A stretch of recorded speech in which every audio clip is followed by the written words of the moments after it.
on va ouvrir la séance ordinaire du 10 juin 2025. Je vais demander aux membres présents de se nommer, en commençant par droite. Maria Boutin, poste 3. Xavier Sanchez, poste 4. Mylène Carrion, page 5. Patricia Vanessa-Lafrenière, conseillère numéro 6. Et moi-même, Étienne Boutet, le maire. Je suis vraiment content de vous voir en grand nombre ce soir. C'est vrai qu'on s'est habitué à avoir un petit peu moins de visites, mais je suis content de voir que vous êtes intéressés par la politique municipale. Il y aura, pour peut-être parler un peu des règles de l'Assemblée, donc on va passer au travers des points de l'ordre du jour. Il y aura une période de questions à la toute fin.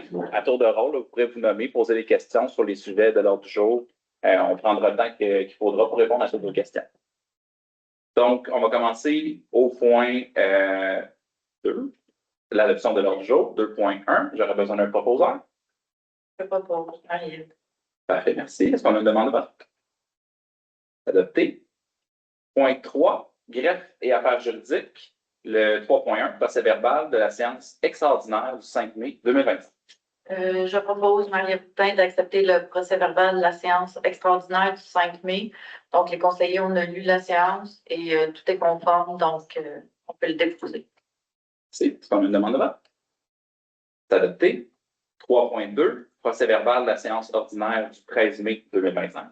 Je propose, Maria Boutin, d'accepter le procès verbal de la séance du 13 mai 2025. Encore une fois, les conseillers ont eu les documents et l'ont lu. Donc, c'est représentatif de ce qui a été voté. Donc, je propose d'accepter le procès verbal du 13 mai 2025. Merci. Est-ce qu'on a une demande de vote? C'est adopté. Administration générale, point 4.1, résiliation de la résolution numéro 2021-06-152 sur le vote par correspondance pour les élections générales de 2025. Nous avions adopté en 2021 une résolution prévoyant la possibilité aux électeurs non domiciliés de voter par correspondance. Vu la lourdeur administrative, les ressources humaines et financières importantes pour très peu d'électeurs et suite à la recommandation de notre directrice générale, Xavier Sanchez, propose d'abolir la résolution 2021-06-152 permettant d'utiliser le vote par correspondance et de transmettre une copie de la présente à Élections Québec et au ministère des Affaires municipales et de l'Habitation. Merci. Est-ce qu'on a une demande de vote? C'est adopté.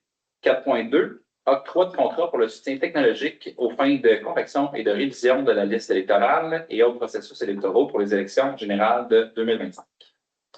Considérant que les élections 2025 qui arrivent à grands pas et que nous avons besoin d'une assistance spécialisée en la matière pour la révision de la liste électorale, les jours de vote par anticipation et de scrutin, nous avons reçu l'offre de service de nos visions, plus au montant de 4 267,15 $ plus les taxes applicables, que cette dépense est prévue dans le budget. Je, Xavier Sanchez, propose de donner le contrat de soutien technologique de la municipalité pour les élections 2025 à Innovision Plus au montant de 4 267,15 $ plus les taxes applicables.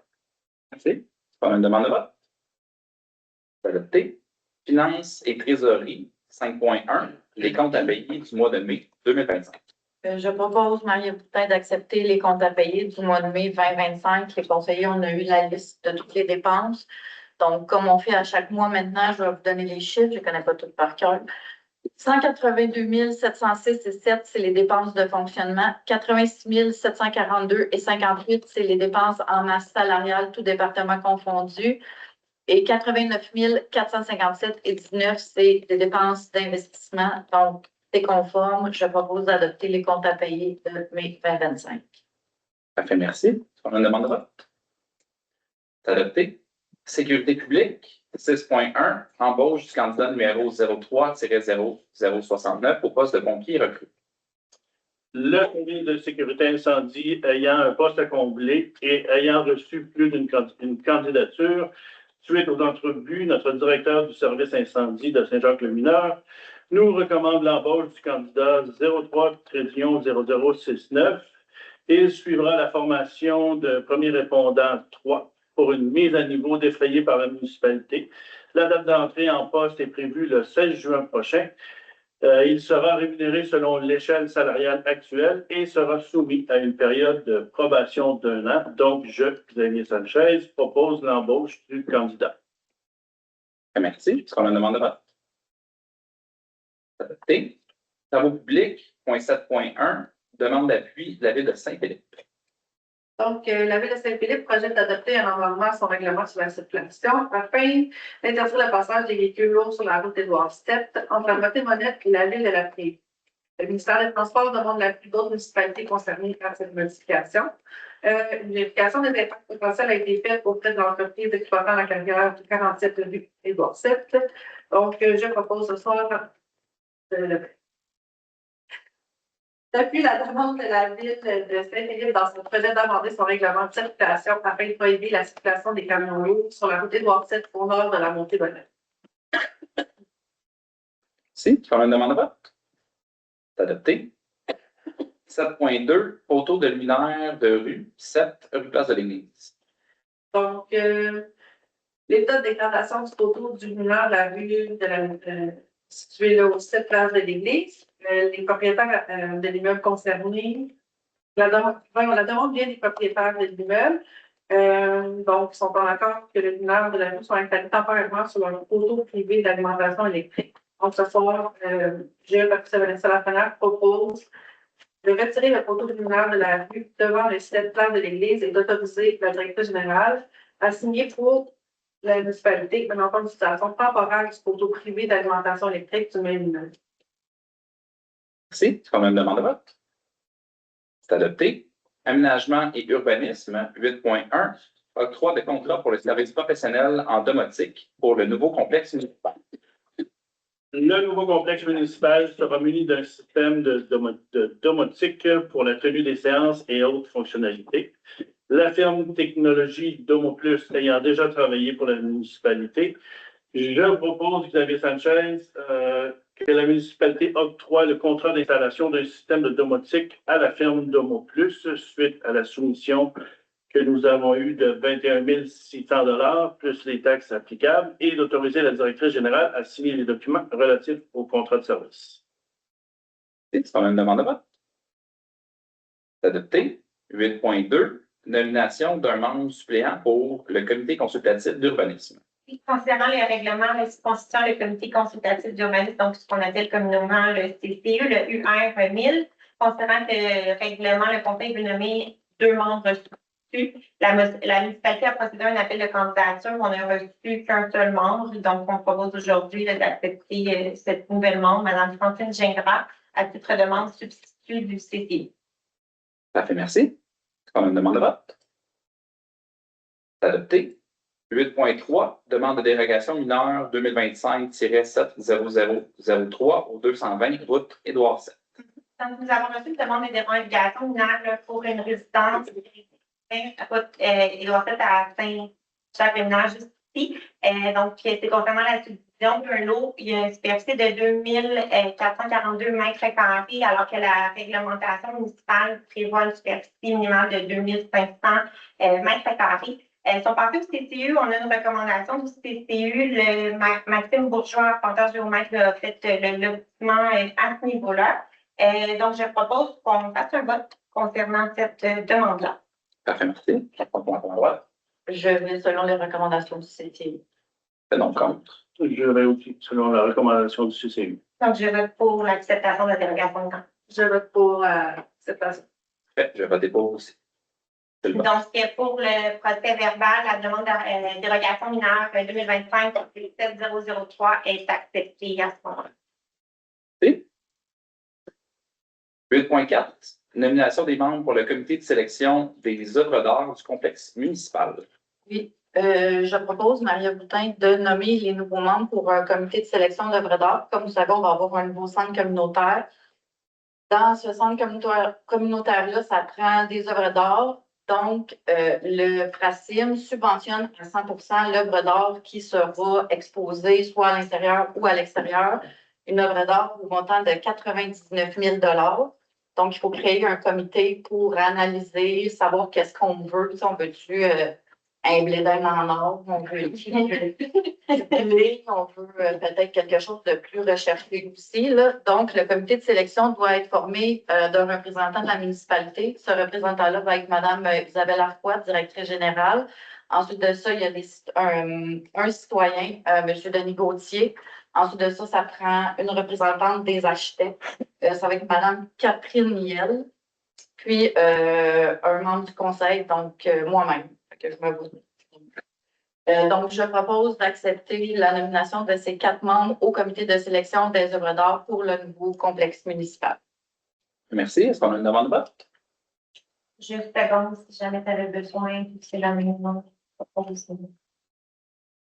Adopté. Hygiène du milieu, 9.1, intégration des alarmes du poste de relevage PP2 sur la rue principale. La municipalité désire intégrer la surveillance du PP2 à son système actuel pour avoir une surveillance en continu. Une soumission a été demandée à l'entreprise du groupe LML Unité. Donc, je, David Sanchez, propose d'octroyer le mandat à l'entreprise du groupe LML au montant forfaitaire de 1 208,60 $, plus les taxes applicables. Merci. Est-ce qu'on a une demande de vote? C'est adopté. Loisirs et vie communautaire. Amendement à la politique de reconnaissance de l'action bénévole numéro PLAD 48. Donc, la politique avait pour objectif de définir les différentes formes d'engagement social, de mettre en place des mesures de reconnaissance. Il est lieu d'apporter des amendements à cette politique afin de prendre en considération l'évolution de l'action bénévole Jacques Mémoire des dernières années. Donc, je, Patricia Vanessa Lafrenière, propose d'adopter la politique numéro PLAD 48 amendée telle que présentée en pièce justificative. Est-ce qu'on a une demande de vote? C'est adopté. 10.1, donc dépôt du bilan sur la politique familiale 2022-2024. Ça fait depuis, en fait, plutôt que ça, encore 2021 qu'on travaille sur les actions de la politique familiale. Ce qui a été déterminé par un comité qui a été composé avec des citoyens pour la mise en œuvre et toutes les étapes là, du projet. Je vous dirais que c'est un des projets les plus ambitieux qu'on a fait dans les dernières 20 années ici à Saint-Jacques. Puis il y a de quoi être fier. Ça touche à toutes les sphères du portefeuille municipal. Puis l'objectif central, c'était de créer un environnement propice et stimulant pour les familles au sein de notre communauté. Il y a 40 actions qui ont été développées et mises en place pour la communauté sur 10 différents axes. C'est un projet qui a été très réfléchi. Ça parle de sécurité publique, de réviser l'offre de services de la municipalité, la culture, l'accueil des nouveaux résidents, de renforcer le tissu social, et j'en passe. Donc, j'aimerais quand même prendre un moment ce soir pour remercier tous ceux et celles qui sont impliqués dans le comité, toute l'administration, les conseils de notes et le précédent, qui ont mis en place ces actions-là. Je pense qu'on peut considérer comme une réussite.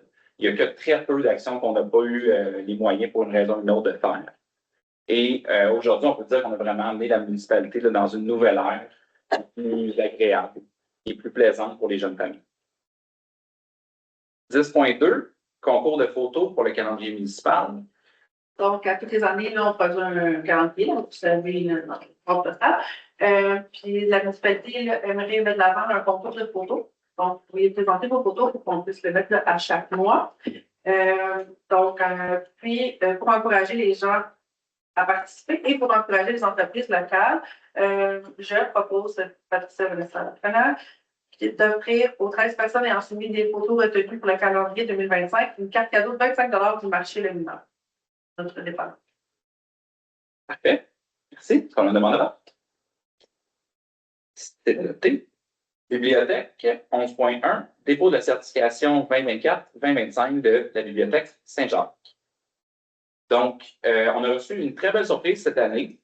On a reçu donc la plus haute reconnaissance du réseau Biblio pour la qualité du service qui est offert à notre bibliothèque ici. Ça fait plusieurs fois qu'on nous mentionne qu'on vous mentionne comment on est fiers de ce service-là qu'on offre à la population, la qualité et le travail acharné de notre bibliothécaire et de son équipe de bénévoles. Fut un temps où on croyait que c'était impossible d'avoir un 5e ruban. Ben, elle nous a prouvé qu'on avait tort. Donc, félicitations à toute l'équipe de la bibliothèque. Puis merci aussi aux citoyens de participer, de s'engager dans ce service-là. Ça fait un attrait de plus là, pour notre municipalité. 12, correspondance demande de commandite.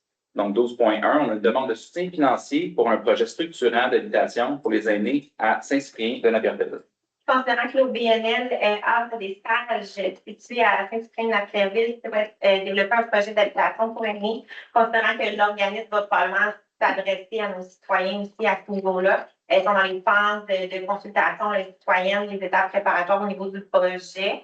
L'OBNL, pardon, sollicite une participation financière de 1 000 $ au niveau des municipalités avoisinantes. Considérant le budget qu'on donne d'un point de vue municipalité, on propose aujourd'hui d'octroyer 200 $ à l'OBNL offre des stages pour le projet d'habitation. Merci. Est-ce qu'on a une demande de vote?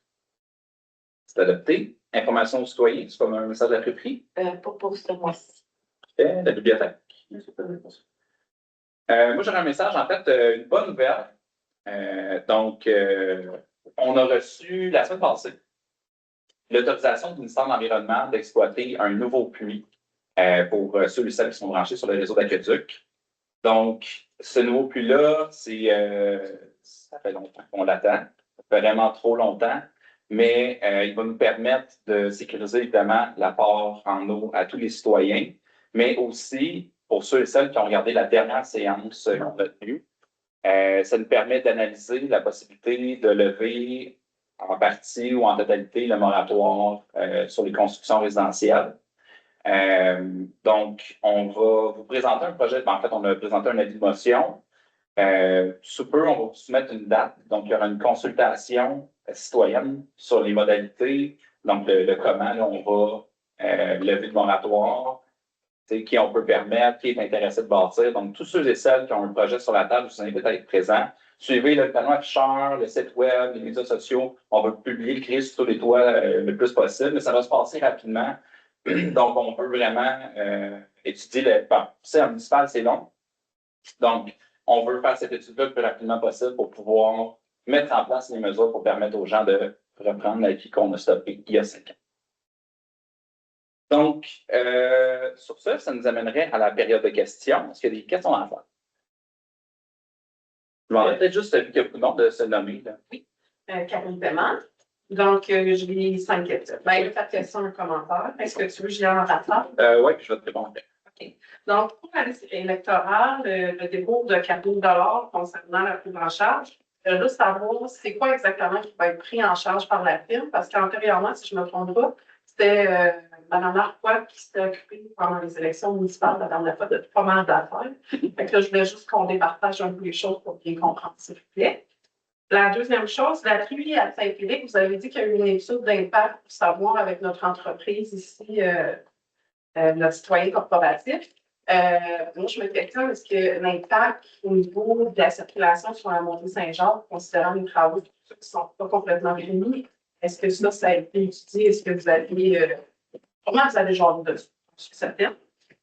Au point 6.3, vous avez parlé de la politique bénévole, d'amendement à la politique, mais vous n'avez pas donné des exemples d'amendements. Je ne sais pas si c'était possible de donner quelques exemples au niveau des amendements qui ont été apportés à la politique.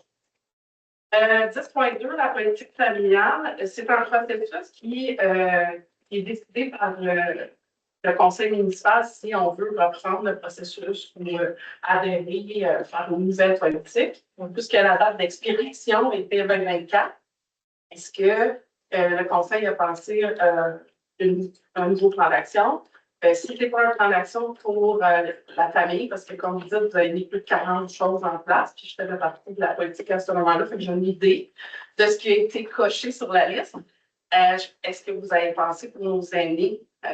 Parce que ça, c'était sur la planche à travail, puis finalement, je pense qu'il y a eu quelques enjeux avec ça, donc je veux savoir la suite des choses pour ça. Puis finalement, dernière question pour la consultation, pour le moratoire, c'est un commentaire. C'est très bien. Je ne sais pas si vous aviez pensé peut-être utiliser votre appui avec les sondages, si jamais vous avez, en parallèle de la consultation du départ. Je ne sais pas si c'est quelque chose que vous avez discuté. Finalement, je voudrais dire une félicitation à Nathalie, notre Les bibliothécaires, parce qu'il y a un travail très fort. Il y a vraiment les citoyens sur les besoins. Il y a eu là, publiquement, pour un grand merci. Donc, dans l'ordre, la première question, c'était par rapport à la liste électorale, donc les tâches qui sont prises par la direction générale versus la dernière élection. J'inviterais peut-être Mme Marquardt à vous noter les principales différences, puisque je n'étais pas. J'ai travaillé avec une vision en 2021 pour l'élection. En fait, c'est que maintenant, on est différents districts, ça va être un petit peu différent. Donc, pas qu'il fallait répartir la liste électorale sur les différentes tables de vote. Après les révisions qui sont faites, donc, pour intégrer les révisions qui sont faites à la liste. Donc, les révisions peuvent porter de tout ordre de changement d'adresse, de nom, de bon, toutes sortes de choses. Pour les intégrer à la liste électorale, comme c'est une liste qui est assez complexe, on a beaucoup d'éléments à respecter quand on fait une liste électorale. On prépare le faire de façon numérique, mais que ce soit excessivement protégé. Donc, une vision dans nous autres répondre ça, et surtout, ce qui est le plus intéressant, c'est lors des jours de vote. Donc, pour le vote par anticipation, il y a un jour du scrutin, où en fait, on a la possibilité d'avoir en temps réel par la création de vote qui a été tenu parce que les gens sont peut-être actuels des élections, mais quand on a une candidate suffisante, ils peuvent avoir un représentant qui se présente pour eux pour récupérer la liste des gens qui ont voté en temps réel pour savoir si leurs électeurs sont venus voter. Et ça, normalement, ça prenait 3-4 personnes de chaque table qui cochent des petits crochets, puis là, ils peuvent avoir des erreurs d'un à l'autre. Fait que nous disons dans nous autres, on s'est disponible en temps réel. Prochaine question, on avait l'impact de la motion d'appui à la ville de Saint-Philippe. Donc, ce qu'il faut savoir, c'est que, dans le fond, eux, ce qu'ils souhaitent faire, c'est interdire le camionnage lourd au-dessus de la montée-monette vers la prairie. Donc, dans notre cas, il n'y a pas vraiment d'impact. Les camions de la carrière de Saint-Philippe, ça les empêche. S'ils venaient déjà dans le bord, ça ne changera rien pour eux. Prochaine question, donc, les modifications pour la politique de reconnaissance bénévole. On a ajouté des points qui ont été soulevés à la dernière séance. Des organismes communautaires, dans le fond, on a élargi la définition. On inclut, exemple, la FIPRI qui ne se trouve plus sur notre territoire. Ou la Ligue de Bâle, par exemple. Exactement, on a réduit le nombre d'heures. Donc, on avait 15 et on a descendu à. Une activité maintenant. Une activité, c'est ça, exact. Complète. Voilà. Ouais, activité courte. La politique familiale, donc, qu'est-ce qu'on avait comme prochaine mission? En fait, ça serait de continuer donc le mandat de la politique familiale, mais d'élargir avec la reconnaissance de la municipalité amie des aînés. Donc, pour ceux et celles qui se demandent, c'est quoi MADA? L'idée, en fait, c'est évidemment de développer des projets, petits et grands, pour inclure nos aînés dans la vie communautaire. Puis, évidemment, c'est attaché avec des subventions. Donc, c'est sûr que c'est une démarche qui est lourde et administrative, mais au final, on reçoit des sous pour mettre ces actions-là en place. On veut le faire conjointement avec des nouvelles actions pour la politique familiale. Donc, plus tôt cette année, on a relancé certains comités. On a restreint pour avoir un petit peu plus de focus là-dessus, mais on va commencer les démarches de qu'est-ce que ça prend pour faire une politique municipalité amie des aînés. Puis, on va avoir des rencontres avec un comité qui a été mis sur pied pour étudier la chose. Ensuite, la puissance de sondage, on n'y avait pas pensé, mais on en prend bonne note. Donc, pour notre consultation publique, sachez que les consultations publiques, c'est une obligation, mais on peut toujours aller chercher le plus d'informations. On sait que des fois, c'est pas toujours possible de se présenter pour une raison ou une autre à nos rencontres. Je pense que ça fait le tour de vos questions. Oui, merci beaucoup. Parfait. Est-ce qu'il y avait d'autres questions dans la salle? Oui, à droite, votre nom? Jean-Pierre Lecourt.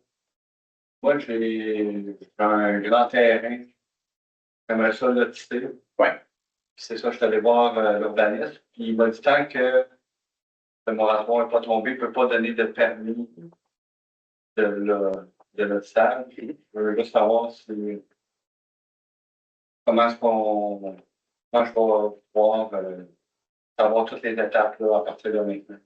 OK. Lui va pouvoir m'aider à réaliser ce projet-là, dans le fond. Dans le fond, ce qu'on a fait à la dernière séance, c'est qu'on a présenté un avis de motion. Donc, c'est une modification réglementaire.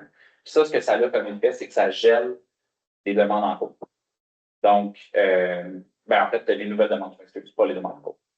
Donc, ça nous permet d'étudier la situation puis de présenter un nouveau projet de règlement. Donc, c'est ce qu'on compte faire. comme je dis tantôt, avec le nouveau puits, ben, on a une capacité supplémentaire de résidence sur le territoire. Et donc, on veut juste s'assurer, il y a plusieurs, tu sais, on en a déjà discuté un peu, là. Il y a des points qui ont été soulevés. On veut être juste et équitable avec ceux et celles qui avaient déjà un projet avant le moratoire. On veut aussi s'assurer que la municipalité va pouvoir se développer, continuer de se développer. On le sait, là, on a besoin de nouveaux payeurs pour s'assurer que les hausses de coûts, ça ne soit pas juste nous autres qui l'absorbent. Ça prend du nouveau sac dans la game.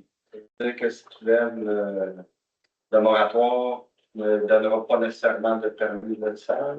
Ben donc, dans le projet de règlement, si on voulait étudier la possibilité, il fallait l'inclure.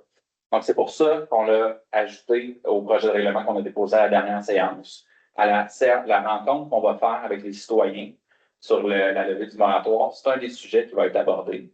Donc, encore une fois, on regarde le panneau lumineux, Facebook, le site web. La date va être annoncée. C'est très important de venir émettre votre opinion, expliquer votre projet, puis les modalités, dans le fond, les choses qui accrochent dans votre dossier pour qu'on puisse avoir vraiment la tête, l'image la plus claire, le portrait le plus clair de votre dossier, puis prendre une décision aussi en conséquence. Je ne peux pas donner de date, là, quand est-ce que ça va être levé. C'est un processus, mais on souhaite que le règlement soit présenté et préparé là, avant la fin de l'été. Ça vous donne une idée. Mais il faut participer, il faut venir, il faut s'exprimer, puis on va en discuter. Rien tant que. Ben, vous pouvez préparer la documentation, mais ça se peut que les règles changent. Fait que tant qu'à moi, vous ne devriez pas mettre d'argent là, sur ce dossier-là, mais soyez informés, suivez les informations qui sont données. Comme ça, quand vous serez prêt à faire votre projet, ben, ça va être beaucoup plus rapide. Ça répond à ma question. Mais le prix, là, il est-tu en fonction? Mais il existait déjà. Donc, on l'a déjà utilisé dans le passé. Là, c'est sur le terrain voisin. Et là, le ministère de l'Environnement nous a permis de se raccorder de façon permanente à ce puits-là. Donc, on va l'ajouter à notre puits actuel. On aura deux. Mais là, les tests sont plus. La documentation, c'est ça, ça fait comme un an. Un an. On travaille là-dessus. Un peu moins, peut-être. Là. On l'a utilisé d'ailleurs pour faire le brossage du puits principal cet été. Pas cet été, dans les 2 derniers mois. Puis on sait là, qu'il y a une bonne capacité. En fait, il y a une meilleure capacité que notre puits actuel. Donc, ce qu'on souhaite faire, ce qu'on a présenté comme demande, c'est d'utiliser ce puits-là comme puits principal et d'avoir notre puits P1 en puits secondaire. Mais est-ce que ça va être suffisant, mettons, éventuellement, si la municipalité a plus de maisons, ces deux puits-là, aussi, il faut quand même regarder en agent, puis se positionner pour avoir un autre puits? On va assurément, on a déjà des démarches pour d'autres puits. Donc, la réponse peut être plus large, c'est pour subvenir aux besoins de la municipalité. Sur les 50 prochaines années, la réponse est non. C'est pas suffisant. Mais à court terme, on peut déjà enlever de la pression. Maintenant, c'est ça, le nombre sera déterminé. Ça fait partie là, des discussions qu'on doit avoir là, avec la population, qu'on va discuter dans cette séance. Oui, ben, en fait, monsieur, vous aviez une question tantôt, je ne sais pas si ça répond. Ton premier puits, le PP1, ouais. Le deuxième, il vient de où? De faculté, il est Vancamac, là? Ben, dans le fond, il y a un terrain voisin au puits P1. OK. Il y a Peterbilt. Donc, le puits se trouve sur ce terrain-là. Ah, OK. Puis j'avais juste une autre question. Oui. Vous avez dit que vous aviez un nouveau pompier? Oui. Il s'appelle, vous avez un autre point tranquille. Oui.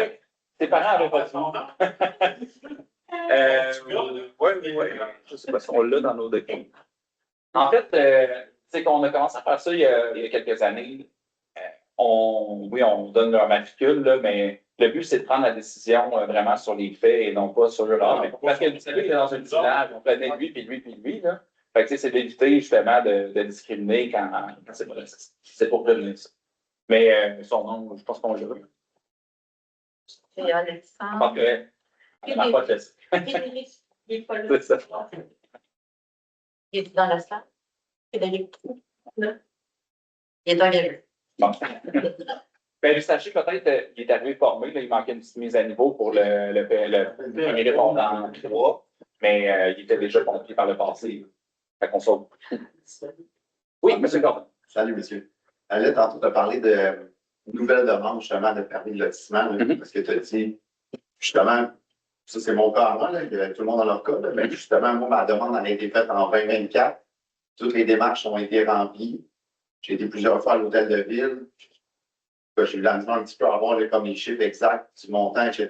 Puis on me l'a tout le temps dit verbalement. Quand je me suis présenté pour avoir le vrai montant à payer pour le frais de parc, parce qu'on me disait depuis le début, oui, il y a le moratoire, ça, on était tous conscients. Mais l'enjeu du lotissement, c'était pas un enjeu. Dans le fond, on pouvait lotir, c'était un peu à mes risques et périls de vouloir payer pour un frais de parc, puis ça reste stallé, entre guillemets, pendant des années, tu sais, si on veut. Fait que, bref, moi, dans le fond, j'ai fait toutes les démarches en 2024, puis même cette année, j'ai continué à aller à l'hôtel de ville. Puis là, quand je suis arrivé la semaine d'après, concours de circonstances, il a fallu qu'il y ait une loi spéciale qui se passe pour geler tout. Puis, comme tu as dit, je comprends les nouvelles demandes du monde qui arrive, mais quand moi, je suis dans la rue depuis, comme ça fait plus qu'un an qu'on travaille sur ce dossier-là, c'est un peu frustrant en tant que citoyen, d'arriver avec le chèque en personne, puis me faire dire que là, il y a une motion qui gèle comme tout. Quand je comprends que c'est pas demain matin que je veux bâtir une maison, puis je suis bien conscient que c'est pas ça qui va arriver, mais de me mettre comme un bâton dans les roues directement, c'est un peu ça ma question, savoir comme le pourquoi de la chose. Tu sais, je comprends, comme ils m'ont dit, les nouvelles demandes, mais pas que les demandes qui étaient déjà dans le dossier. Pourquoi qu'on bloque ça? Mais dans le fond, la façon que ça a été amené, c'est que la demande elle doit être complète pour être considérée antécédente au règlement. Donc, comme la demande n'avait pas été complétée, malheureusement, vous vous trouvez dans cette situation-là. C'est fâchant, là, je vous comprends totalement. Par contre, c'est une des choses qu'on veut discuter justement à la séance publique là, avec les citoyens. Justement, parce que vous n'êtes pas le seul là, dans cette situation-là. Certains dossiers sont plus avancés que d'autres. Donc, qui, quand, comment? Ça va être ça, les questions qu'on va se poser. On va évidemment là, vous présenter un projet de règlement, mais ces séances-ci, la réglementation est déjà beaucoup plus avancée, mais la séance qu'on va tenir avec les citoyens, c'est une discussion ouverte. Il y a moyen de changer. S'il y a des motions qui ne font pas de sens ou qui ne représentent pas la réalité ou les attentes des citoyens, ça va être le moment d'en parler. Donc, je suis désolé, c'est peut-être pas la réponse que vous voulez entendre, mais assurément, là, à cette rencontre-là, soyez présents et on va pouvoir en discuter en long marche. Ça va être juste pour ça. C'est sûr qu'on va être présent. Parfait. Je serai là aussi. Oui. Oui, moi, je vais bien Gordon. Moi, je voulais savoir s'il y a un plan d'expansion de la ville qui est fait aujourd'hui. Y a-t-il un plan d'ensemble qui a été fait pour les 30 prochaines années? Est-ce que ce qu'on prévoit qui risque de venir à Saint-Jean-de-Mineur? Bon. Ben, des établissements, on a une école. Est-ce qu'on va avoir une affaire pour les vieux? Pour nous autres. C'est sûr qu'on s'en vient là. Oui. Alors, on va pouvoir dépanner. Oui. Alors, c'est savoir, on a-tu plein d'ensemble aujourd'hui? Encore. Je pense que ça va être en bon. Il y a un plan d'aménagement. Okay? Donc, la zone blanche, la zone verte, whatever. Toutes les zones ont été définies. Est-ce qu'on a quadrillé là, toutes les maisons possibles? Non. Un CLSC ou je ne sais pas quoi. Un docteur. Une prévoyance de l'avenir. Je vous dirais que c'est plus un niveau souhait, disons, ces services-là. Donc, une des choses qu'on a fait cette année, c'est qu'on a parti un comité de développement économique. Puis, une des questions qu'on voulait se poser, c'est où on va aller chercher, où on voudrait positionner, puis quel genre d'entreprise on veut favoriser pour notre noyau villageois. Puis là, d'entreprise, je parle aussi, par exemple, de CLSC, parce que nécessairement, ça fait partie là, du tissu économique-là. Est-ce qu'il y aura un CLSC? Honnêtement, j'en doute. Je n'en retiendrai pas mon souffle, personnellement. D'un à Napierville, avec les niveaux de service qu'il y a, mais il y en a un. Une résidence pour personnes âgées, c'est une idée qui a été évoquée quand même souvent. D'ailleurs, l'organisme qu'on a appuyé ce soir pendant la séance, c'est un organisme que j'ai rencontré il y a un mois de ça. Leur souhait, c'est d'établir, dans le fond, une maison mère là, pour ceux avec soins à Napierville, mais avoir des résidences satellites pour les personnes autonomes dans les petits villages de la MRC. Mais bon, pour répondre à votre question. ça. Il faut bâtir. Absolument. Il faut avoir des permis, donc ça va prendre de l'eau pour pouvoir- Absolument. Peut-être que je peux élaborer là-dessus. Donc, je l'ai mentionné rapidement tantôt, mais on a déjà fait cartographier le site, donc à côté du Peterbilt, là où la municipalité possède déjà un terrain. On a fait faire une cartographie avec 2 couches donc 2 différentes techniques. Puis on a superposé les cartes, ce qui nous a donné des points où il y avait une forte probabilité d'eau. Donc, puis peut-être briser un peu les limites par rapport à notre puits actuel. C'est pas qu'il n'y a pas d'eau. Il y a de l'eau. Ce qu'il y a, c'est beaucoup de sable. Le sable bouche le puits pompe moins. Donc, c'est une problématique de conception plus que de source d'eau. C'est pour ça que le puits voisin, là, qui se trouve au Peterbilt, est capable de nous donner le débit qui nous permet de penser à rouvrir le moratoire un peu. Donc, les puits, les cibles qu'on va forer, qu'on va explorer dans les prochains mois, sont adjacents à ce lot-là, mais ont un écho là, sur la carte beaucoup plus grand que notre puits actuel, le PP1, là, ou le P1, excusez-moi, qui est en exploitation depuis le début. Donc, on souhaite que ceux-là puissent répondre à long terme à notre demande. Maintenant, à parler avec, quand je vais à la table des maires là, à la MRC, je me rends compte que toutes les municipalités de la région ont des problèmes de puits. Toute la gamme. Saint-Rémy est rendu à 16 puits. La Pierreville en fait pas de puits. Oui. Ça coûte perdument cher.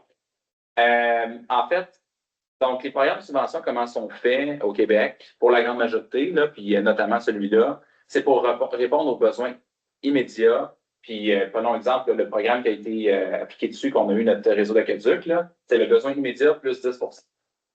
Donc, ça serait la bonne planification, ça serait de la saine gestion d'aller chercher 25-30 %, mais ça serait 100 % de nos frais.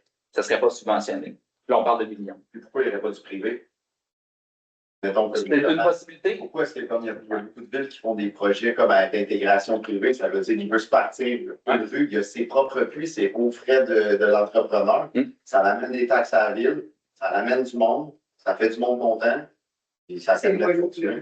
Exact. C'est moins lourd. En fait, pour répondre à ta question, le pourquoi, c'est parce que c'est pas mal moins cher que de bâtir des nouvelles infrastructures municipales.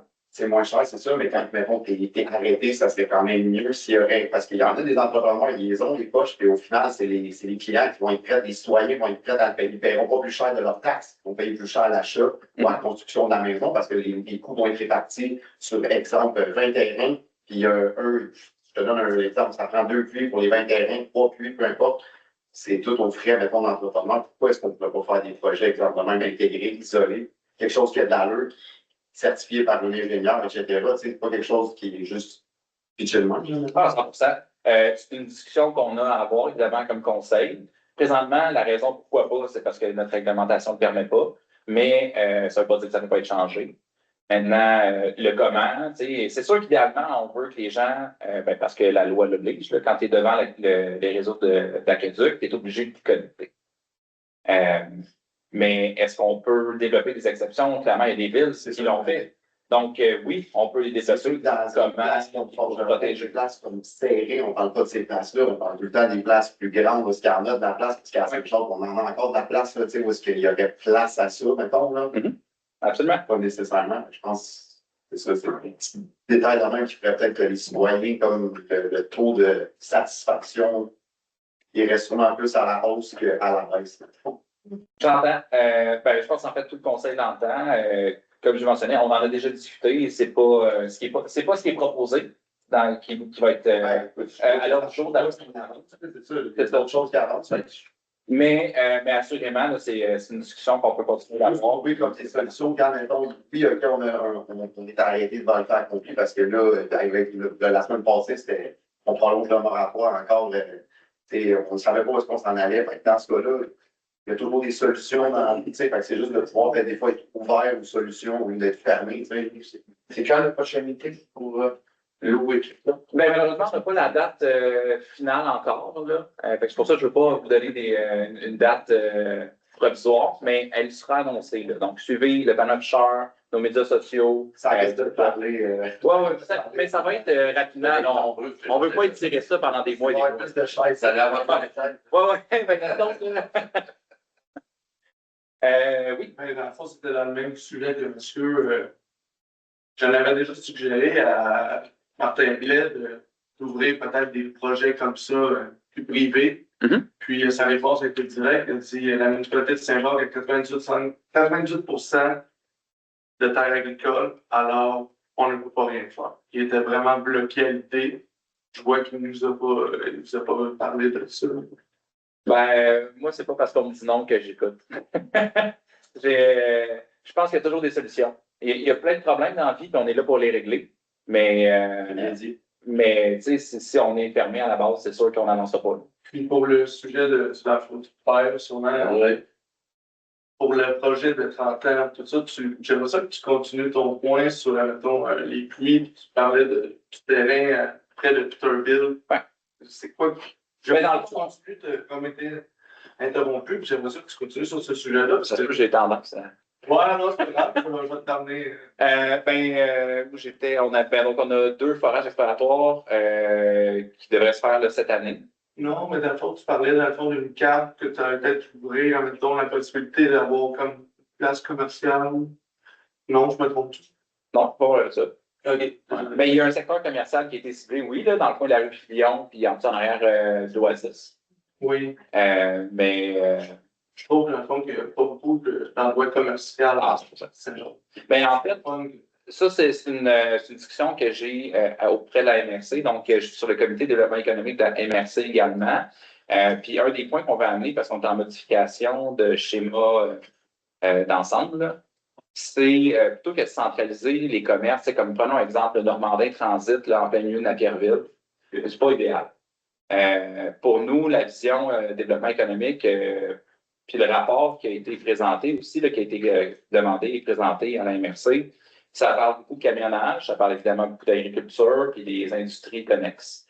Et donc, on est dans le transport, l'axe routier, ça devient très important. On a 2 points d'entrée aux axes à 30, l'autoroute, excusez-moi, à 30 à 15, ça, je me mélange tout le temps. Donc, un des points que moi, j'essaie de faire avancer, puis je suis content de savoir que je ne suis pas le seul, c'est autour de nos sorties d'autoroute, de développer beaucoup plus de commercial, parce qu'évidemment, un industrie versus 50 maisons, le choix n'est pas compliqué. L'impact est moindre, puis les revenus sont plus grands. Donc, c'est quelque chose qu'on vise, mais en fait, c'est qu'on peut le faire parallèlement, parce qu'au fond, ça n'a pas d'impact majeur négatif sur la communauté. Là. Donc, c'est une des directions qu'on essaie de prendre. Là. Ça ne sera pas instantané. Non. Mais il y a déjà des projets qui sont sur la planche à dessin de l'autre côté. Donc, vers Saint-Cyprien, sur le territoire de Saint-Jacques, il y a un projet, j'ai rencontré le promoteur récemment qui voulait faire des suites commerciales. Le terrain est acheté, là, il est en cours là-dessus. On a un entrepôt réfrigéré là, qui est en train d'être bâti, le Cardinal Logistique. Et il y a des terrains d'expansion aussi associés à ça. Mais tu sais, je comprends ce que tu veux dire, mais dans le fond, tous les terrains d'expansion, ça appartient à une personne. Ça a été vendu là, en partie. Ça appartient à 2 personnes. Oui, mais tu sais, c'est pas ouvert à beaucoup de monde qui peut partir des commerces. Tu comprends? Oui. Tout bien mon point que ce serait le fun d'avoir plus peut-être voir l'esprit dans des zones commerciales, tout ça à Saint-Jean. Si je peux me permettre, mettons, ma vision, c'est plus, en fait, je pense qu'on peut essayer de viser la rue principale, mais il reste qu'on ne va pas non plus exproprier des maisons pour mettre des commerces. Mais peut-être d'accepter notre réalité, puis de savoir, on le sait tous, là, qu'il y en a ils sont coiffeurs à la maison. Donc, ces commerces-là, c'est de les mettre en valeur, puis se dire, OK, oui, c'est sur Édouard VII, puis c'est pas à côté du village, mais il est là pareil, puis il rend le service. Fait trouver une façon de les intégrer dans notre ville un peu de temps, parce que ben nous, on est de Saint-Jean-de-Mineur, mais tu vas dans n'importe quel petit village qu'on se promène au Québec, là, ils ont toutes des possibilités. C'est ça, des petites choses comme essentielles. Et avant, on avait un Desjardins. On était content de l'avoir le guichet. Mais on a même regardé pour des solutions alternatives. Là. On s'est battu avec Desjardins, mais malheureusement, on ne pouvait pas les c'est pour dire, avant, on avait ça, un dépendant des jardins, on a perdu des jardins, on avait perdu une fête. Moi, j'essaie d'être positif. On a peut-être perdu un dépanneur, mais on a gagné un vraiment hot. le propriétaire, les propriétaires font un super travail. Ils ont rentré une crèmerie, là, je ne sais pas s'ils l'ont dit, mais moi, je vais faire la touche pour eux. Il y a une crèmerie qui va être au marché Le Mineur. J'attends son ouverture. Monsieur Gagné, j'attends votre email. Je vais parler à la caméra. Donc, ça devrait se passer cet été, c'est ce qui m'a dit, mais je pense que c'est une belle nouvelle pour la communauté. C'est plus de services au même endroit, c'est sûr, mais tant mieux. Là. C'est super correct. C'est tout en respectant aussi les droits acquis, aussi du monde qui était là aussi. Là, mettons, il y a plusieurs personnes aussi à Saint-Roch qui ont des droits acquis de ne pas partir n'importe quoi, n'importe où non plus. Je sais. Exact. C'est même tout ça. Oui. Ben, c'est sûr que la particularité agricole est limitée, beaucoup de développement. Mais bon, il y a quand même, tu sais, tant qu'on reste dans l'agricole, tu sais, par exemple, tu peux avoir une ferme puis une boutique de ferme, tu peux avoir un kiosque de nourriture, tu sais, c'est des permis, ça, mais ben, plus de gens devraient le faire, tant qu'à moi. Là. Ça va mettre un peu de compte. Voilà. Donne-moi notre chef et faire du lait de chef. Exactement. Puis demande à ses voisins, ses amis, là, ou donner. Bref. Mais j'ai eu d'autres points à sortir. Ben oui, certainement. Ah, mais on peut en parler de ça. Ben oui. OK. Dans le fond, ça fait plusieurs années, dans le fond, que j'ai été voir Martin Blais, parce que dans le fond, je ne veux pas être manquement, mon voisin en arrière de champ, autrement dit, il a comme fait un ponceau de terre. Il a comme bloqué comme l'accès de mon fossé. OK, il n'y a plus de drainage, c'est ça? Dans le fond, mon fossé, il est plus capable de laisser passer. OK. Puis, ça date dans le temps que tu étais MLS. Puis, j'ai jamais eu de suivi là-dessus. Puis, je vois plusieurs fois avec Martin Blais, puis dire, il m'avait mentionné qu'il y avait eu une étude pour les fossés, les cours d'eau, des appartements. Il ne m'a jamais revenu ou quoi que ce soit que l'étude a été faite. Donc, il y a deux projets. Ben, je vais te laisser peut-être sur moi.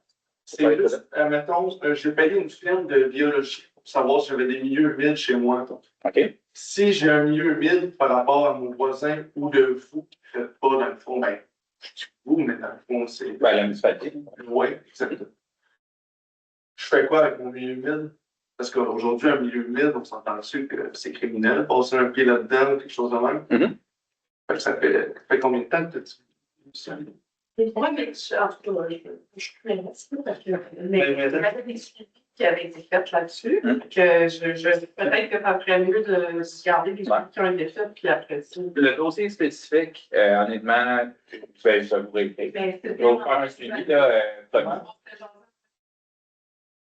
je vais me renseigner avant parce que je n'étais pas au courant de ce dossier-là. Ce que je peux vous dire, par contre, sur les fossés puis tout drainage, en fait, ça a découlé de quand on a eu l'épisode de forte pluie, puis des inondations au village, puis au camping. Donc, ce qu'on a fait, nous, on a été proactifs. On est allé faire une étude, voir où sont les endroits sur notre partie du réseau. Puis, on les a fait nettoyer depuis, c'est fait. Oui. Ce qui est très, très lent à bouger, c'est à chaque fois qu'on va une coche plus haut. Donc là, avec la MRC, là, on s'est battu, ça fait longtemps, trop longtemps, encore une fois, qu'on a demandé un étude. Excuse-moi, c'est pour ça, il n'est pas verbalisé, rien de ça, c'est un fossé de. OK, c'est juste un drainage, il n'y a pas d'eau dedans, vraiment. Oui, exact, mais là, dans le fond, il y a bien plein d'eau, puis il y a bien plein d'eau sur mon terrain. OK. Ouais. Ouais, OK. Avant d'aller plus loin, puisque tu vas à la spécifique. Je vais me renseigner, puis je vous reviendrai d'abord sur le dossier plus spécifique, là, parce que je ne peux pas dire n'importe quoi non plus. Oui, non, pas de problème. Je ne vais pas sûrement m'entendre parler. Je pense que je l'avais déjà mentionné aussi. Peut-être de faire plus de suivi vite sur les citoyens, qu'est-ce qui est urgent que des petites niaiseries de. Comme quoi? C'est correct. Merci. Je vais faire un suivi. D'autres questions? Oui?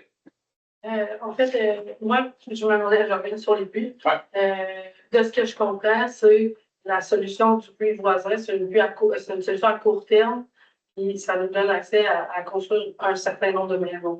Est-ce que vous avez en tête une idée sur une maison? Est-ce que ça se situe en bas de 100 pas? En 100 pas, disons? Est-ce que ça veut dire aussi que l'histoire du compteur d'eau va continuer, puis va continuer à potentiellement être chargé aux citoyens si ça devient un problème. Et aussi, les règlements qui découlent au niveau de l'eau, pas lavage d'eau, etc. OK, donc, ben, pour la question du compteur d'eau, on n'a pas discuté d'application. Ça, s'il y a lieu, ça va se passer lors des discussions de budget. Okay. Donc, novembre-décembre, puis adoption en janvier, à chaque année. Mais ce n'est pas un sujet qu'on a abordé là, pour l'instant. Quoique. C'est ça. Dans le sens que vous utilisez trop l'eau, c'est comprenable, vous êtes tous citoyens de la ville, vous toute la même chose. Mais on a quand même donné certains allègements cette année, là, notamment permettre de laver les maisons. Il y a un calendrier de remplissage de piscine, fait que avant c'est interdit, là, c'est permis. Mais l'idée, là, c'est vraiment plus de collaborer avec les citoyens, vice-versa, pour s'assurer que. Parce que tu sais, si tout le monde remplit sa piscine en même temps, évidemment, il va manquer d'eau. Mais si les gens respectent le calendrier, ben, il va y avoir moins d'épisodes de basse pression, il va y avoir moins d'eau colorée. Tu sais, ça va être juste plus agréable pour tout le monde. Au final, si ça arrose ta plate-bande, ça ne fait pas vraiment de dommages. Ben, tout le monde le fait en même temps. Donc, c'est juste pour ça qu'on est venu comme plus balisé, comme c'est de travailler avec les citoyens, pour s'assurer qu'on n'arrive pas en bris. Mais le deuxième but ne va pas te permettre d'aller encore plus. Ben, c'est une des solutions qui est possible. T'sais, on pourrait dire, OK, ben, tout le monde peut laver sa voiture puis laver son driveway à volonté, mais on ne bâtit pas plus. Donc, c'est des discussions qu'on doit avoir. Je vais chercher plus de portes, mais c'était pour ça, le début de la question, un peu, combien de portes qu'on pense qu'on va aller chercher? Moins de 5. Oui, c'est moins de 5. C'est vraiment une solution à court terme. Exact, exact. La prochaine question, c'est si tous les bids à Boston ont le même problème, y a-t-il moyen de mettre la pression au niveau plus haut, considérant qu'il y a des élections l'année prochaine, pour faire changer ça? Puis j'aimerais ça répondre. Ben, on fait de la pression. Là. On a une rencontre, en fait, 2 fois par année avec non seulement notre député local ici, mais celle du comté voisin, là, qui est comme en charge des dossiers d'eau potable auprès du gouvernement, Mme Fréchette. Donc, d'ailleurs, c'est la semaine prochaine qu'on se rencontre. Puis, ben, les actions que le gouvernement a posées, elle parle d'elle-même. C'est fiscal plus qu'autre chose. Là. Il n'y a aucun allègement réglementaire, mais ils ont fait plus de. Ah, j'ai le goût de dire quelque chose. Ben, ils ont proposé de faire une étude à la hauteur de la Montérégie pour savoir si on manquait d'eau. Ah ben. Oui, parce qu'ils ont engagé une firme à plus de milliers de dollars pour savoir si on manquait d'eau. Quand, comme M. le maire dit, toutes les municipalités leur disent qu'on a des problèmes d'eau. Saint-Louis remplit ça, c'est Saint-Michel dans l'hiver, nous autres, on n'en trouve pas. Mais eux, ça leur prend une étude à plus de milliers de dollars pour partir de Saint-Julie, puis se rendre jusqu'à Valleyfield, donner le mandat à une firme pour savoir s'il y a de l'eau. Et là, un peu drastique, mon idée, mais vu qu'on est beaucoup visité de la Montérégie, il y a le moyen de mettre ça dans les nouvelles, disons, pour faire en sorte que ça revienne de la pression, parce qu'il y a quand même les élections en 2026. Fait que... Ah, ben, on les attend. En fait, quand on parle de dossier d'eau, j'attends de débuter avec une brique fanal. Mais je dois dire, par contre, parce que je suis pas critiquer, mais des fois, ben, initialement, là, les délais d'analyse pour le projet là, de se connecter au puits, comment on l'appelle déjà? Parce qu'il y a un surnom interne, mais PP4. Donc, les délais d'analyse de ce genre de demande-là, ça prenait des années. Ça se comptait en années à l'époque. On ne pouvait pas attendre ce genre de délai-là. On a fait beaucoup de pression auprès de la députée. Puis on a rencontré le ministère de l'Environnement, puis ils ont promis qu'ils feraient une évaluation accélérée. Et ils ont eu leur parole. Donc, ben, ça a passé des années, ça a pris quelques mois. Mais quand même, chapeau pour quelque chose qui avant était super bureaucratique, long et inutile. Mais aujourd'hui, maintenant, ils sont capables de nous donner un approvisionnement en eau. Puis, je vous dirais qu'autour de la table, là, avec ce puits-là, on a pu se casser le temps en manque d'eau. Ouais. Et ça, c'est vraiment une bonne nouvelle pour la communauté. C'est parce que si on vient à manquer d'eau, c'est des milliers de dollars. Puis il faut le refacturer aux usagers. Fait que, on est plus là. Et le Nord-Vallée phréatique, le plus haut au Québec. Je ne savais pas qu'on avait la plus haute, là, mais. On était des plus hauts. Mais c'est ce qu'on a compris en analysant le dossier, puis à force de le travailler, c'est pas qu'on manque d'eau, mais il y a des problématiques sur où, quand, comment. Ici, par exemple, on a 4 puits derrière les étangs aérés là, qui ont été forés, qui étaient capables de fournir le village, mais c'est en zone agricole, puis bon, ça n'a pas passé auprès de la CPTAQ. Donc, on a des contraintes avec elle. Tu sais, nous, on n'a aucune incidence sur la CPTAQ. Mais oui, on prenait notre eau, qu'on l'apprend actuellement. Ouais. Il y avait un promoteur, il y a 30 quelques années, qui voulait tirer le Cabana. Oui, ben oui, l'usine d'embouteillage. Énorme. Ouais. Alors, je comprends pas, puis il avait fait 5 puits. Et je sais qu'il est enterré, c'était. Ben, il y en a qui avaient été utilisés pour faire les relevés initiaux là, en 2012. Là. Puis ça, ils ne sont pas réutilisables. Ben, ils ne sont pas sur notre juridiction, là, donc. Ils sont pas sur notre. C'est ça. C'est soit de prendre à l'époque. Oui. Mais c'est la ville qui l'avait refusé. Ah, ben, comme ça. Ouais. Je ne peux pas parler pour l'époque, là. Non, mais moi, je peux parler pour l'époque. Ouais. Alors, c'est pour vous dire qu'il y avait. Oui. Alors, l'histoire, c'est qu'on manque d'eau. Non. Exact. C'est d'exploiter. C'est bien le faire. C'est ça qui est actuel. Comme je l'ai dit plus tôt, notre PP1, le puits initial sur lequel on s'approvisionne, il s'obstrue. Donc, il y a des sédiments qui se placent là, sur le casing. C'est pour ça qu'on fait que le débit est énorme. Pourquoi qu'on prenait pas les réservoirs? Il y a 100 ans, tout le monde avait des réservoirs pour faire des. Oui. Mais on en a un, juste ici. Il est juste sous terre. Oui, mais il n'est pas gros. Non, parce qu'il était besoin actuel plus 10 C'est ça. malheureusement. Non, c'est juste ça. Mais dans les projets qu'on présente, là, advenant le cas là, que nos deux puits, là, nos deux cibles confort nous donnent le débit qu'on a besoin, dans le projet, il y a aussi bâtir une nouvelle réserve d'eau, là, parce qu'effectivement, ça, c'est pas suffisant pour répondre à notre besoin actuel. La preuve, si ça répondait aux besoins, tout le monde pourrait remplir sa piscine. C'est ça, puis les bonnes fontaines seraient sur la réserve. Exact. Mais elles le sont. C'est juste qu'on s'en sert pas. C'est ça, exactement. Mais on s'en sert en dernier repos. En tout cas, tout ça qui aurait besoin d'être entraîneur. Oui. D'une manière pour pouvoir évoluer les choses, que c'est sûr que Saint-Jean va rester encore comme il est depuis 30 ans. Mais je vous dirais que c'est pas juste une question de vision personnelle, là, mais Saint-Jacques n'a pas le terrain pour devenir un genre de Saint-Philippe. Puis je pense que je peux peut-être parler au travers de mon chapeau, il n'y a personne ici qui veut ça. Personne ne veut ça. C'est ça. Donc, tu sais, la prévision sur 50 ans, c'est comme 350 portes, mais c'est tout centré au village. Puis ça, c'est tout le monde subdivise. C'est tout le monde fait du 2 logements. Tu sais, à un moment donné, il y a beaucoup d'ici, là. Ça ne sera pas 350. Il y a du projet à développer quand même. Oui. C'est pour ça qu'il faut regarder ça. Absolument. Monsieur le maire, il y a quelqu'un qui attend depuis ce Oui, temps. non, pour vrai? Je m'excuse. Donc, je vais y aller. On parle de levée moratoire. Ouais. Est-ce qu'on parle d'un an, 2 ans? J'aimerais avoir une réponse. Moi, j'ai des clients qui me posent cette question-là constamment. Je sais que c'est dans l'hiver, on ne sait pas, on n'a pas de réponse. Puis pourquoi je vois mis une notion si on parle de lever le moratoire pour les solutions de l'eau? Si tes clients veulent mettre un puits, c'est quoi qui est en lien avec les aqueducs? OK. Ça, tu as les 200 questions? Oui. Parfait. Donc, la levée du moratoire, l'objectif, c'est de commencer certains allègements d'ici la fin de l'année 2025. Ça pourrait être plus tôt, là, mais disons, restons raisonnables. Pour les subdivisions, en fait, la raison que ça a été mis, ça a été la recommandation de nos avocats. On a des dossiers en cours. Puis, donc, une des raisons pourquoi on adopte un nouveau règlement de moratoire pour faire une levée de moratoire, c'est parce que, il y en aura quand même toujours un. Mais aussi parce que ce qui nous est recommandé, puis il y a eu des modifications réglementaires par rapport à ça, c'est d'adopter une nouvelle réglementation pour qu'elle soit plus pétante. Ça fait partie des recommandations. Pour cibler. Mettons, c'est justement, comme tu dis, c'est un nouveau loi, un droit pour cibler justement avec le problème d'eau. Pourquoi, mettons, quelqu'un qui est sur Édouard 7, qui a 200 000 pieds carrés, pourquoi lui, cette loi-là s'applique, l'avocat fait appliquer cette loi-là, ou dans le développement des forgerons, ou sur la rue, mettons, Brière, quelqu'un qui a un 8 000, il y a un 9 000 pieds, tu sais, la grandeur vraiment minimum pour subdiviser. Là, on parle de comme, peut-être que ça pourrait s'appliquer, mais ceux qui ont des grands terrains ne devraient même pas être là-dedans, tu sais. Ça devrait être carrément 2 lois distinctes, non?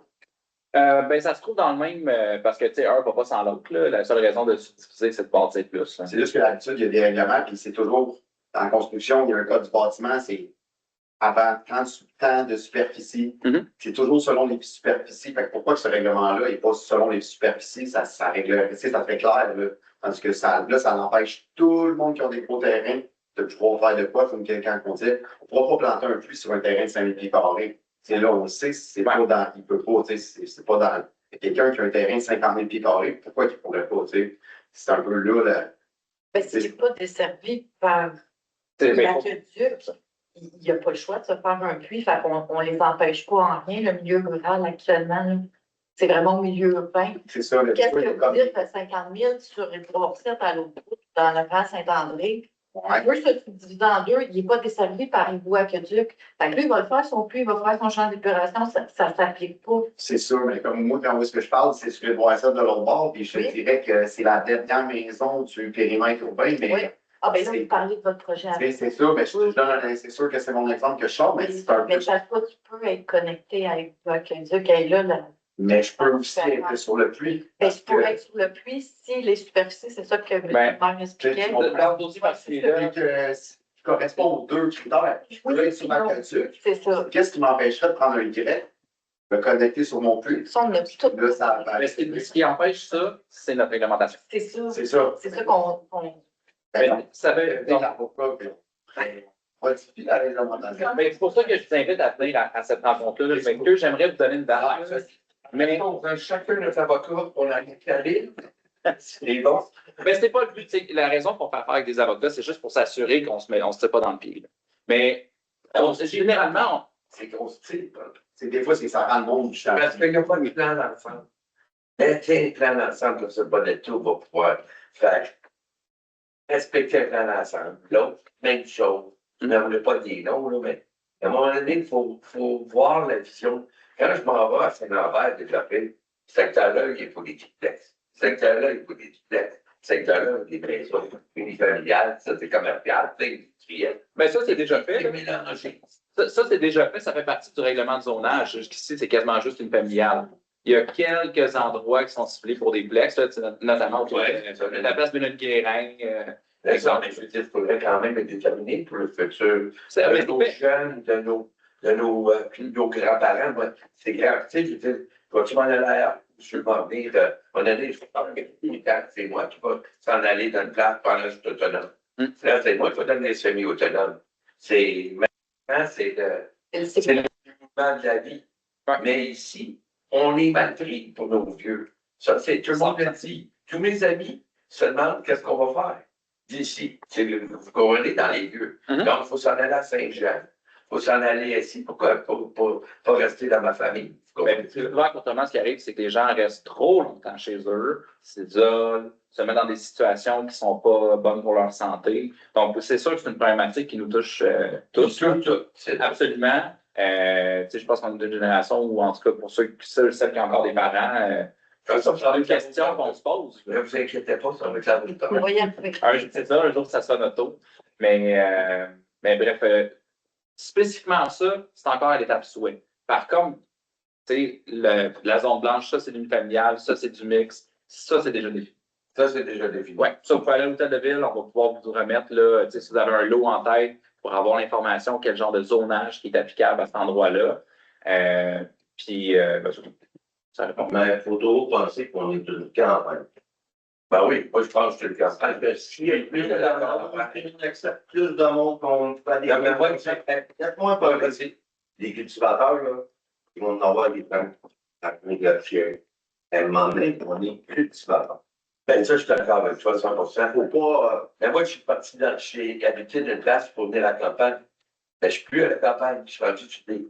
Moi, j'ai encore le même lot que j'avais. Moi, je suis avec des 5 000, puis des 8 000, puis des. Tu vois, je ne voulais pas ça. Ça, c'était pas ça. Mais il y a des places qui ne sont pas cultivées, pas cultivables, qui sont développables. On ne les développe pas. Mais ça dépend tout du zonage. Si c'est zoné agricole, honnêtement, là, c'est un rêve de folie de penser que dans notre vie, on va voir ce dézonage-là. Ben, OK, non. Ben, on pourrait si tout le monde s'y mettait. Ben, en fait, c'est parce que la façon que la réglementation est faite présentement, il y a deux types de zones blanches. Il y a le développable, sans mon rapport, mettons, immédiatement, puis il y a la zone de réserve. Ce que d'ailleurs, M. Gordon, dans la zone de réserve. Exact. La zone de réserve, c'est une fois que toute la MRC a développé sa zone blanche, là, on peut frapper dans la zone de réserve. Après que toute la zone de réserve a été développée dans toute la MRC, là, on peut penser à tous les zonages agricoles. Puis avant ça, il y a C'est le loin. milieu humide avant l'agricole, parce que l'agricole, sur la. Mais le milieu humide, c'est comme par dessus tout. L'agricole va toujours rester l'agricole, mais tant qu'à moi, je développerais beaucoup plus. Et puis, comme l'autre il disait, les places qu'on dit humides, mais qui ne sont même pas, c'est juste sur le papier qui sont humides, parce qu'en réalité, il n'y a plus rien d'humide ici. Tu sais, ces places-là de réserve humide, c'est ceux-là qu'on va attaquer, pas nécessairement les agricoles, parce que les agricoles, on est à Saint-Jean-de-Nord, il n'y a personne qui veut enlever les champs qui est dans. Mais les milieux humides, c'est démontrable qu'ils ne sont pas, parce que dans le fond, la façon que la cartographie a été faite, c'est Google Maps, ah là, c'est dans le milieu, là, ça dans le milieu. C'est ça. Fait que, si vous êtes capable de démontrer que ce n'est pas un milieu humide, il peut se faire enlever. Ben, il faut faire la démonstration, c'est la responsabilité. Parce que dans le temps, il y a des ruelles, une trace humide, et ils ont dossé à la trouver. C'est là, oui. Mais la trace humide, là, elle est construite. Et Je sais, j'étais là. Ça, c'est là, ils l'ont déplacé. Ils l'ont déplacé encore. Oui, mais si tu déplaces sur la carte, ça déplace la réalité, non? Hein? Si tu déplaces sur la carte, ça déplace la réalité. Ah oui, c'est ça. Ben, c'est vrai que ça voit que les choses vont être élevées. La réserve, c'est pas une licence agricole parce que les cultivateurs, c'est pas ça qu'on a vendu à des gens. Exact. C'est utiliser nos spots qui sont humides, qu'on dit qu'on ne peut pas utiliser, mais qui seraient parfaits pour développer. Ceux qui mènent jusqu'en arrière de l'école Saint-Jean, toutes ces places-là, il faut avoir des Oui, mais bon, attention, il y en a qui le sont réellement, là, d'ailleurs. Juste derrière l'église, là, on a réaménagé le sentier, il y a réellement du milieu humide là, dans ce sentier. Clairement, je ne sais pas si c'est tout pas humide, mais je dis que dans l'ensemble de ce petit-là, il va avoir des beaux spots. Voilà. Absolument. Moi, je parle même pas de l'agricole, parce que l'agricole, c'est clair qu'on ne peut pas toucher à ça. C'est notre village, c'est ça. Excuse-moi. Vas-y. J'ai une question par rapport pour faire la MRC, au développement des zones de réserve, tout ça, vous êtes beaucoup par rapport à ça. Sachant qu'il est rendu où tu parles de zones de réserve, de terrain, tout ça. Ben avec le moratoire, on a pris beaucoup de retard. Là. Mettons, de façon réaliste, je pense que si d'ici 20 ans, on a rempli notre zone blanche, on est bon. Fait qu'après ça, on peut penser, là, si tout a MRC sur le bateau. Okay. Mais ça, c'est la façon que c'est géré aujourd'hui. Je ne peux pas parler dans le futur. Peut-être que ça va être modifié dans le futur, on ne sait jamais. Mais pour l'instant, ça, c'est pas. Oui. Tantôt, vous avez parlé de moins de stands bonhomme, dans le fond, c'est en bas. Oui. Il y a combien de dossiers qui sont à l'étude, qui sont comme déjà lancés, que vous dites que vous étudiez ça, là, puis... Je dirais que présentement, là, combien de portes sont déjà prises? Ben, je ne sais pas si est-ce que je peux rentrer, je peux dire le détail? Bon. OK, parfait. Donc, il y a 11 dossiers qui étaient en cours avant l'arrivée initiale du moratoire. Et il y a 9 lots, dans le fond, qui pourraient, là, qui auraient, s'il n'y avait pas eu de moratoire, mettons, on aurait pu développer tout ça. Puis après ça, là, on parle d'opération de distance, opération cadastrale. Ça donne une idée. Ben, il y a des beaucoup plus grands lots, mais bon, c'est bien que, si tu as, je sais pas, 20 hectares, tu ne vas pas mettre une maison. Du moins, pour la plupart. Les noms blanches, ils sont situés où comme tels, là? C'est tout le cœur du blanche. C'est tout dans le cœur, après, mettons, de Bois-Sel vers Saint-Philippe? Ou... Non. Au fond, quand tu arrives un peu avant Forgeron, jusqu'à Brière. Ici, en arrière de Félicie, là, c'est blanc. C'est longtemps, là, c'est... Exact. Mais ça ne sort pas, là, dans le fond, des terres agricoles. Il y en a un peu derrière l'école, il y en a derrière l'église, le CPE. Je pense que ça résume pas mal l'ensemble. C'est vraiment centré sur le village. Monsieur le maire, votre discours ce soir est très intéressé par le développement, l'ouverture du moratoire, l'expansion de la municipalité. Je pense que c'est sain en soi. C'est sûr qu'on ne peut pas y aller au cas par cas, mais quand vous avez la chance comme conseil avec votre équipe de se pencher là-dessus, ben, déjà, le sondage peut faire, ben, l'assemblée que je pense que ça va aider. Et je pense que les gens sont fébriles. Pas d'avancement. Ça fait longtemps qu'on l'attend. Il y a du monde qui s'est moins content, je pense. On le souhaite. Ben, Mais c'est pour ça qu'on veut se rencontrer aussi, puis en discuter, puis comment on peut le faire, là, tout le monde ensemble. Puis essayer de. Tu sais, on ne fera jamais 100% d'heureux, on le sait, là, mais le plus d'heureux possible. On va aller chercher les plans. Oui. Je vais aller faire ça. Pour voir qu'est-ce qu'on peut, c'est quoi notre avenir de demain. Même si je ne me trompe pas, il est disponible sur notre site web. Ah oui? Ouais. Alors, je peux aller voir ça. Et comme je fais avec les institutions d'eau, un message texte pour la date de l'Assemblée aussi, citoyen, beaucoup ne regardent peut-être pas le panneau, ne regardent peut-être pas le journal, mais je me dis que tout le monde a un téléphone, tout le monde est capable de voir leur message. Je pense que ça peut être intéressant d'envoyer un message aussi. Parfait, c'est noté. C'est sûr qu'on va le publier partout où on peut. Là. Et en fait, il y a des réunions qui disent, bon, ça, c'est inutile comme discussion, mais c'est obligatoire par la loi. Celle-là, on veut que les citoyens soient présents. La bouche à oreille. Oui. Madame, oui, on va Faut que ça se passe avec ça. On est en train d'avancer. Il ne faut pas attendre un nouveau centre communautaire pour faire cette réunion-là. C'est peu cher, le centre communautaire. Mais il est subventionné. Il est subventionné quand même à 50%. Combien? Ben, on a eu 5,5 millions de subventions sur le projet total. L'enveloppe budgétaire, dans le fond, incluant les contingences, là, c'est un petit peu plus de 10 millions. Mais là-dessus, il y a comme 2 millions en contingences. Là. Fait que si on est capable de faire une gestion serrée, on est capable de le faire pour.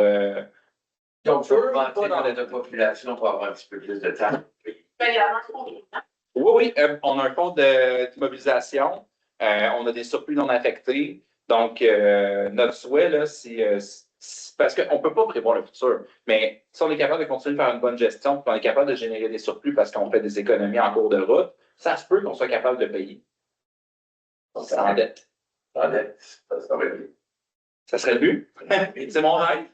Mais Mais au pire aller, si c'est 1 million pour le 40-50 ans que ça va fournir un service à la communauté, moi, je pense que c'est vraiment bien investi et on va en avoir beaucoup pour notre argent.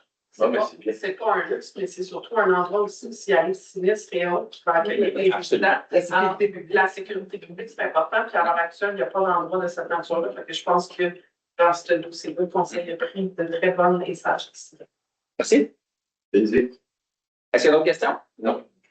Fait? J'espère tous vous revoir, là, je vous attends. On vous libère. Donc, on va juste passer à la levée de la séance. C'était pas fini officiellement.